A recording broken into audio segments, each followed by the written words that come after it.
how humans got lifted in every time period. If you've watched our videos over the last few months, then you probably know about people's obsession with obscure chemicals. And typically I'm not this coy with my verbiage, but YouTube's been giving me a real paddling lately, so I'm trying to be a good boy. With that being said, I've only really discussed chemicals people are taking in the modern day, but human consumption of obscure chemicals far predates even history itself. So in this video, I'm going to discuss the favorite concoctions of humans in every time period and how they use them to get high. Starting in the Stone Age. The Stone Age is one of the most interesting and mysterious time periods for substance consumption. Interesting because this is where it all started, and mysterious because of how unknown it really is. We have a rough idea of what exact plants were preferred during this time period, but we don't exactly know when they were first used or how often they were used at all. Some suggest that ancient humans dating back to our ape-like ancestors were using specific plants regularly, although there's rather limited archaeological evidence to support that, and others believe that the recreational consumption didn't begin until much later in human history, like roughly 10,000 years ago, which there is slightly more evidence for. But here's the thing, just because the evidence we have available to us shows that the earliest recorded consumption began around 8100 BC, it doesn't necessarily mean that's where it actually began. That's just all we have proof of. And unlike pottery, stones, or other artifacts, these organic compounds don't preserve well. With that being said, I know you guys come to trust me bro for only the most factual, historically accurate, nothing but the truth type content. No creative liberties or stretching of any truths. We're all facts here. So with that being said, we're gonna focus on the consumption after 10,000 BC, where the invention of farming, herding, and civilization likely facilitated the use of these compounds. Or I should really just say plants. At this point in time, they're just plants. They're not even, they're just plants. But if you did want to speculate about early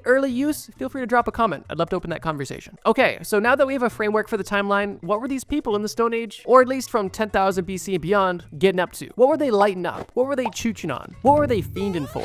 Well, I'll tell you. For starters, cannabis seeds appeared in archaeological digs dating back as far as 8100 BC in Asia. Now, does that just mean that's when it was used? It's hard to tell because the evidence doesn't suggest that, although it is possible. What we do know, however, is that in China, there was strong evidence for ritualistic use of cannabis by 500 BC, which is obviously no longer in the Stone Age, so we'll touch on that later. What we do have evidence for not only consumption but also production of in the Stone Age is alcohol, specifically beer. By 10,000 BC, the Natufians have mastered the process of making beer. And although alcoholic beverages from this time period were significantly different than what we would consider to be modern day beer, the resemblance was there. Beer from 12,000 years ago had a rather low alcohol content of only 2 to 4%, and often contained additives such as fruit or honey, and most oddly, varied in consistency, from a clear liquid to a soupy mixture with floating solids and even pastes. Just imagine that. Beer soup with honey and fruit. Interesting. Researchers also suggest that there is a possibility that these people had also domesticated cereals, no, not the breakfast food, the actual grain category, for the specific purpose of brewing beer with them, instead of eating them. As strange as this early beer sounded, it actually served a dual purpose. Not only was it likely enjoyable for the people consuming it, but it also was a great alternative to water, as the alcohol in this soupy mess killed harmful bacteria that would have otherwise made these people sick. And this is going to be a trend throughout all of history, both brewing beer and also drinking alcohol to avoid dirty water. So while people in the Middle East were making beer, what was going on in North America? Well, actually a lot of things. Some of the primary and favored plants during the Stone Age were tobacco and coca. These were of course discovered and used by indigenous Americans, who not only liked their stimulants, but also had a particular fascination with psychedelics as well. Some of the available natural selection of psychedelics include peyote, morning glory, datura, salvia, ayahuasca, and over 20 different species of magic mushrooms. To me, it's no wonder that indigenous Americans were so spiritual. You could be on the prairies foraging for natural goods and come back with a basket full of 20 different types of psychedelic. Insane. One interesting tradition that the indigenous Americans had when it came to tobacco and some of these hallucinogens was nasal administration, specifically inhaling tobacco through your nose, which I can only assume must have hurt, but I guess to them it was enjoyable. They must know something we don't. One interesting piece of history is when the Spanish conquistadors visited the Mayan people, they were horrified by the Mayans' drug trips and saw it as the devil's work, which if you you know anything about Mayan history, I don't fully blame them for that, considering some of their traditions. For example, human sacrifices,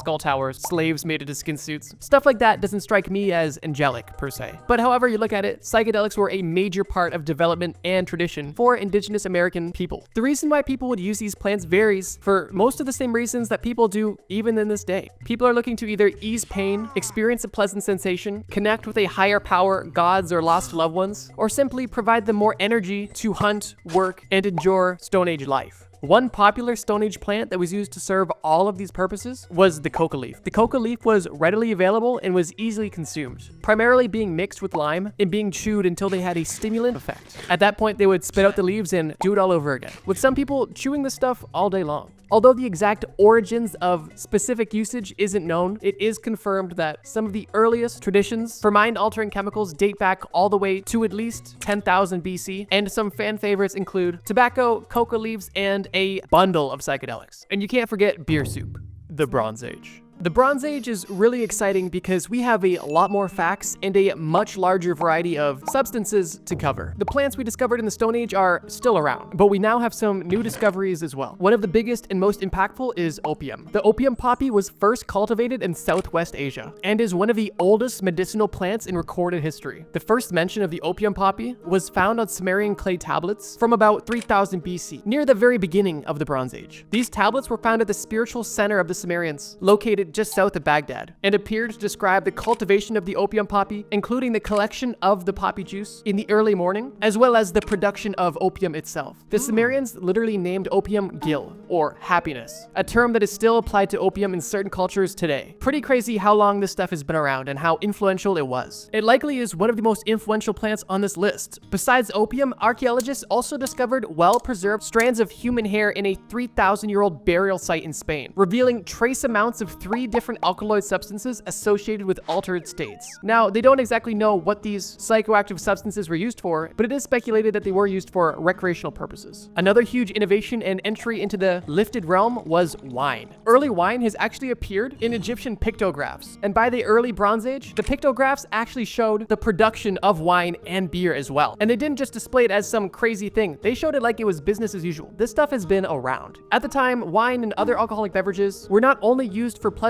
but they were also used for nutritional, medicinal, and religious purposes. Imagine if they advertised wine that way today. In 2600 BC, a Chinese emperor was actually studying the impact of alcohol on the public's health. He was curious why people did not live as long as they did before, and one of his people claimed, "Nowadays, people use wine as a beverage, and they adopt reckless and unusual behavior. They devote all their attention to amusement of their mind, thus cutting themselves off from the joys of a long life. Their rising and retiring is without regularity." It's crazy how even 5,000 years ago, alcohol was having a negative impact on people's lives, and today it's still popular as ever. At this time, China was really on some other stuff, because not only were they investigating the impacts of alcohol on the public, but they were also bringing to market some of the most influential medicines of all time. During the Bronze Age, Emperor Sheng Nong discovered a wide range of medicines almost 5,000 years ago. These included the first caffeinated tea and ephedra, which was used to make amphetamines. Emperor Shen Nong prescribed tea for malaria, rheumatism, and poor memory. Caffeinated tea was also commonly an antidote to poisonous effects of other herbs. Ephedra was a natural stimulant that helped with asthma and was probably used for other things too.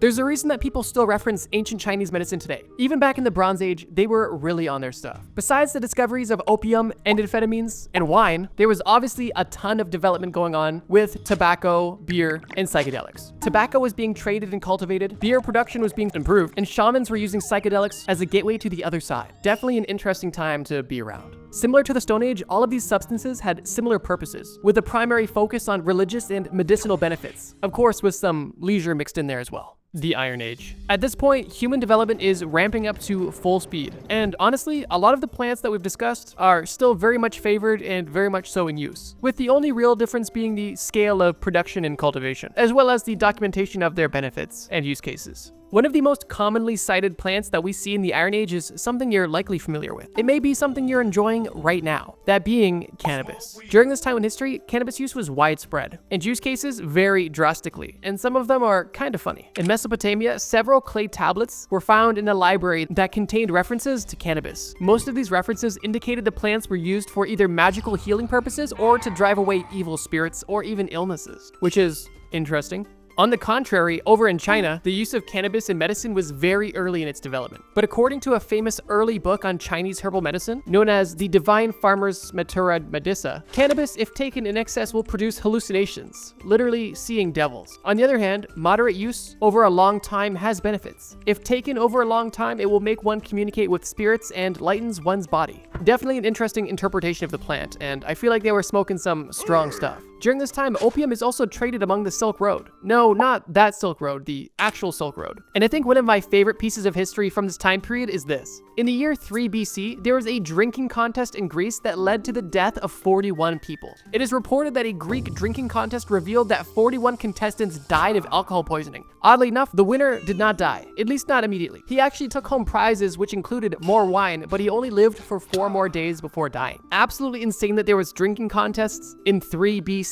And also the fact that so many people died at the same contest. That is wild. Near the end of the Iron Age, alcohol became the prominent psychoactive substance during the Roman Empire. Catholic Christianity became the state church of the Roman Empire. And since alcohol was often produced by abbeys and monasteries, it became the people's favorite. During this time, we weren't just limited to beer or wine. They also had introduced cider and mead as well. And it was also around 100 BCE when Rome had caught up with Greece in wine production and trade. One interesting artifact that was found in the Iron Age are stones carved into mini mushrooms by the Guatemalans. A set of 9 mushrooms was found that is believed to be associated with the 9 lords of the night and gods of the underworld. One study of these miniature sculptures suggests that these stones may have been used to grind up the mushrooms to prepare them for ceremonial consumption, which is cool, but it's also crazy that they also depicted 9 lords of an underworld on their mushroom carving. They must have been seeing some stuff. It was also at this time when Plato argued that alcohol is a good test of someone's character. Plato argued that drinking with someone is the simplest, fastest, and most reliable way to test someone's character.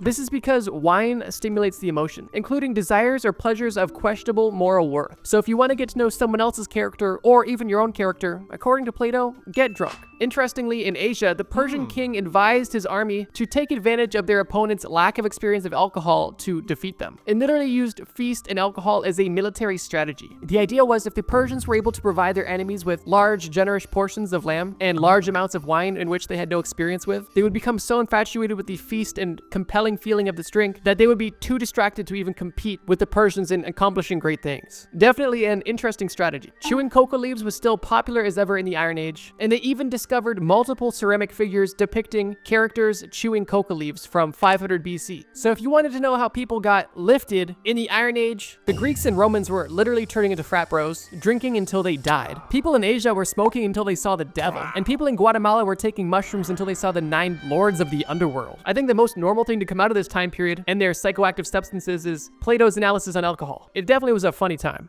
The medieval era.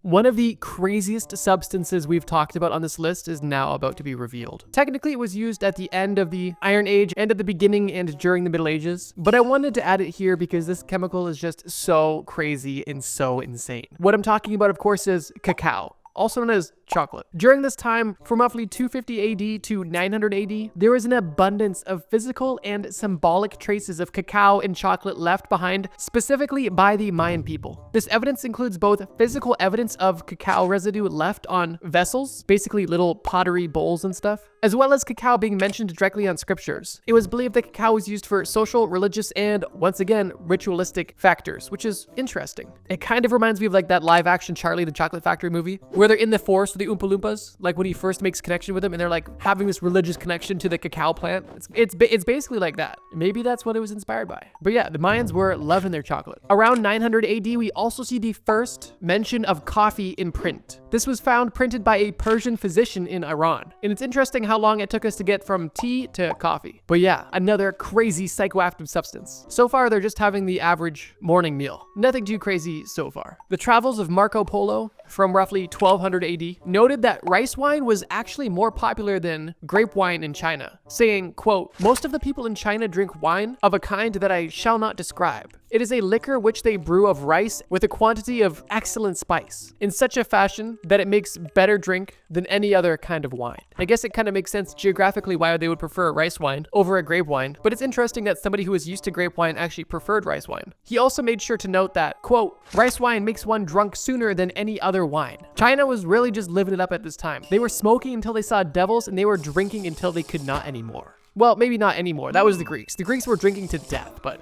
China was probably in close second. It was around this time we also started to see the prohibition of certain substances, specifically cannabis in the Middle East. Wine and gambling at this time were explicitly prohibited in the Quran, but there was no specific text that gave guidance on hashish or cannabis. The general legal attitude was that cannabis should be banned despite the fact that it was widely used among Muslim populations. Occasionally, governments tried to take a drastic step against it, but with little success. From 1223 to 1277, there was a prohibition on wine and cannabis that involved the death penalty for those who used either. But it's noted that this prohibition didn't stop consumption and only caused the killing and maiming of people. So, although they were trying to get rid of wine and weed, one thing that they were ramping up production of was coffee. During this time, the first coffee trees were being cultivated on the Arabian Peninsula. And at first, coffee was used for medicinal and religious purposes, like many chemicals of this time. Funnily enough, the way that this was used for religious purposes was claimed that it would be used to help people stay awake during long religious ceremonies, which to me is hilarious because it's like, here, take this. This is gonna be long and boring. But hey, if it works, it works. Honestly, medieval times seems like a pretty chill time, with a lot of cool innovations like chocolate and coffee, and also some interesting attempts at prohibition. I think it's safe to say that at this time, the most common substance of choice was definitely alcohol, as its recreational use was ramped up significantly. I think one interesting example that showcases this pretty well is the fact that they used distilled spirits as a prescribed medicine during the Black Death. During the mid-1300s, distilled spirits were prescribed by doctors during the Black Plague, with the thought that it would help them fight off the disease internally. Ironically, this led to a lot of overconsumption of alcohol because people wanted to be extremely cautious, which is just kind of ironic and hilarious to think that people would be chugging essentially medieval vodka to help protect them from a extremely deadly disease.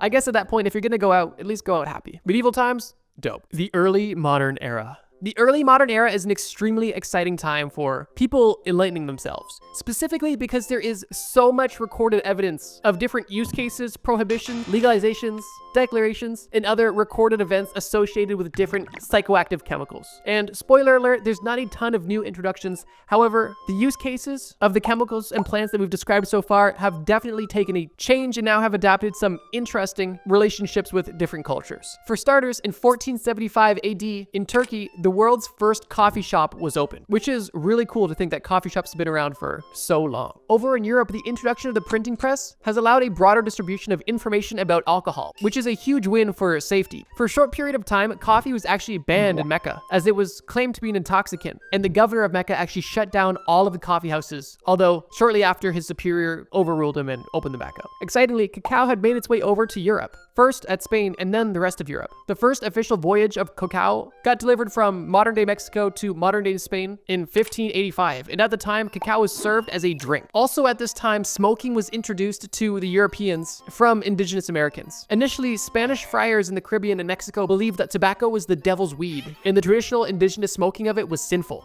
However, French and English voyagers took note of the practice of smoking tobacco and brought the idea back home to Europe, where it quickly spread across Europe, Middle East, Africa, and Asia. It's almost hard to imagine Europe without tobacco at this point. Shortly after the popularization of tobacco, once again, during the plague, physicians were recommending tobacco as a disinfectant, and even stated that people who smoked tobacco regularly had lower rates of infection. And one of the funniest things is that Pope Clement VIII declared coffee as a Christian drink, specifically because most people associated it with Islamic culture, because it was brought to Europe by traders from the Middle East. It's stated that Pope Clement tried coffee for the first time and then decreed it as a Christian drink, which is kind of hilarious. Could you imagine being a trader from the Middle East, bringing a gift to the Pope, sharing your culture with him, watching him try it for the first time and seeing the delight on his face, only for him to instantly decree, yes, this is great. This is a Christian drink. Thank you so much for this Christian drink. And they're like, actually, we've been, you know what, sure. Crazy, but times were different. During this time, prohibitions are popping up and down everywhere, and coffee houses are exploding.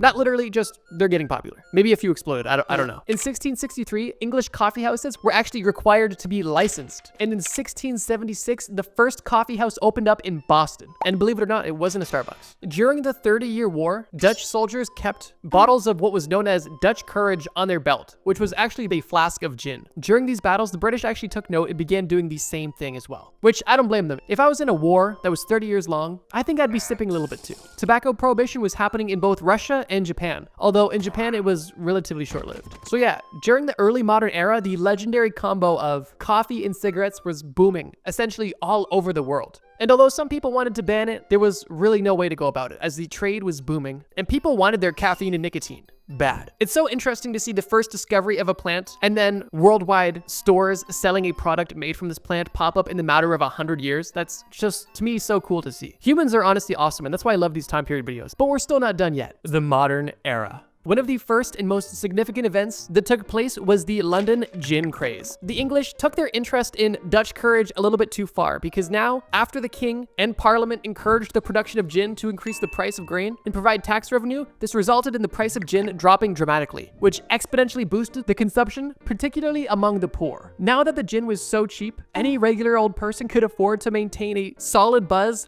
24/7, and this was causing havoc among the British people. I think there was a lot of reasons to drink during the early 1700s, especially in London. Religious dissent, rebellion, corrupt politicians, displaced people, all factors that were contributing to an unstable society. People were packed in tight, small, dirty rooms. Living and working conditions sucked. Most people were poor, so if there was any sort of joy or escape that you could afford, why wouldn't you? The upper class blamed the production of gin for all of the issues that British society was having, but realistically, the consumption of gin was only because of how low the quality of life was at this time. The government did eventually begin to control the gin craze through a series of what was known as gin acts. That alone is a pretty crazy start to the modern era. In 1832, a French chemist was the first person to isolate codeine, which is an alkaloid of the naturally occurring opium that at this point has been used for hundreds of years. Codeine is still widely used today, and in modern times is synthesized from morphine through a chemical process. Moving over to China, Emperor Yang Cheng prohibited the sale of opium for smoking. It was still legal to use medicinally, but if you were using it recreationally, you were killed. Although this didn't really have an impact on any of the trade routes or consumption because officials were for the most part corrupt, and the demand and supply chain was stronger than the government could keep up with. A separate French chemist also discovered morphine, which, like codeine, comes from the opium plant and is still used heavily to this day. And during the early 1800s, it was prescribed by physicians often for pain relief. But by the 1870s, physicians began to express concerns because of the morphine habit that it was causing, which is, of course, a pretty severe addiction. In 1869, the Prohibition Party was established in the United States of America, which was essentially looking to achieve widespread social reform about alcohol and wanted to have legislation that would prohibit the sale and manufacturing of alcohol in the US. And seemingly one by one, countries began to prohibit different substances for different reasons. It's also at this time that we see a lot of interesting companies pop up. For example, Folgers Coffee Company was founded in 1850. Miller Brewing Company was founded in 1855. Lipton Tea was established in 1890. And Coca-Cola was invented in 1886. Besides companies popping up, we also see a lot of drugs popping up. We saw amphetamines being introduced. We saw LSD synthesized in the late 1930s. We saw oxycodone first synthesized in the 1910s. And in the 1940s, people in Japan got their first taste of meth. I wonder where they got it from.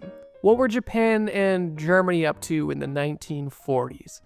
The modern day is honestly a super interesting time because we see the industrialization of all of these compounds that, for the most part, have been around for hundreds and thousands of years. And not only do we see a lot of companies pop up, but we also see a lot of legislation, specifically regarding to temperance and regulation. And we also see the first introduction of a lot of synthetic, or at least processed chemicals that we now would consider to be pharmaceuticals. It's truly crazy how fast things have developed. And I guess these are all more or less of a byproduct of the Industrial Revolution, which I would consider to be a huge landmark in civilization and human history as a whole. I bet you guys are curious about what are the craziest, scariest, and deadliest examples of drugs that people are taking in the modern day. And if that's something that interests you, then I have something for you. But unfortunately, it's not in this video. On screen right now, I want you to watch this playlist about the craziest drugs you've never heard of, in which I go into detail about specific chemicals and drugs that people are taking in the modern day. And if you haven't seen them yet, then I would definitely recommend giving them a watch because it's crazy some of the things that people are making and taking today. Thank you guys so much for watching this video. And as always,